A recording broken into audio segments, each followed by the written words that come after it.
افغانستان یې تباه کړ خو خپله هم خاورز نه لري. پاکستان کې د جګړې اور اسلام آباد ته ورسید. یوه ورځ کې 2 بریدونه. جزئیات یې همدغه ویډیو کې وګورئ او چینل هم سبسکرایب کړئ. پاکستان چې د 40 کلونو راهیسې افغانستان او افغانان ښه ژوند ته نه دي پرېښي، خو داسې ښکاري چې اوس په هغه اور کې سوځي کوم چې یې خپله لګولی و. اسلام آباد کې برید، 2 پولیس وژل شوي او 2 نور ټپیان دي. د پاکستان په پلازمینه اسلام آباد کې د پولیسو پر یوې پوسته باندې برید شوی دی چې په پایله کې د یو افسر په ګډون 4 پولیسو ته مرګ ژوبله اوښتې ده.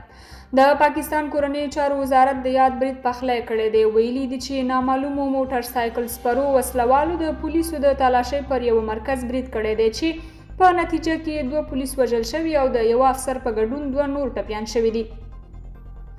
په همدې حال کې د پاکستان د کورنۍ چارو وزیر شیخ رشید د ورته نورو بریدونو خبرداری هم ورکړی دی. ویلي دي چې ښایي وسلوال په نږدې راتلونکي کې ورته نور بریدونه هم پلان کړي. د یاد برید پړه د پاکستانی طالبانو تحریک پر غاړه اخیستې ده او 6 پولیسو ته یې د مرګ ژوبلې اړولو ادعا کړې ده.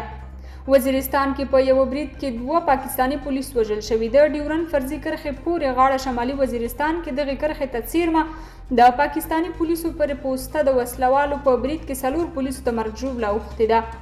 په وزیرستان کې د پاکستانی پولیسو سیمه‌ییز قومندان رسنیو ته ویلي چې دا پیښه د میرعلي تحصیل په سیمه کې رامنځته شوې ده چې په نتیجه کې یې 2 پولیس وژل شوي او 2 نور ټپیان شوي دي. د پولیسو مشر ویلي چې تر پیښې وروسته یې ځواکونه د پیښې ځای ته رسېدلي او د لټون عملیات یې پیل کړي دي. د پاکستانی طالبانو تحریک د یاد برید پړه پر غاړه اخیستې ده او تر 6 پورې پولیسو ته یې د مرګ ژوبلې اړولو ادعا کړې.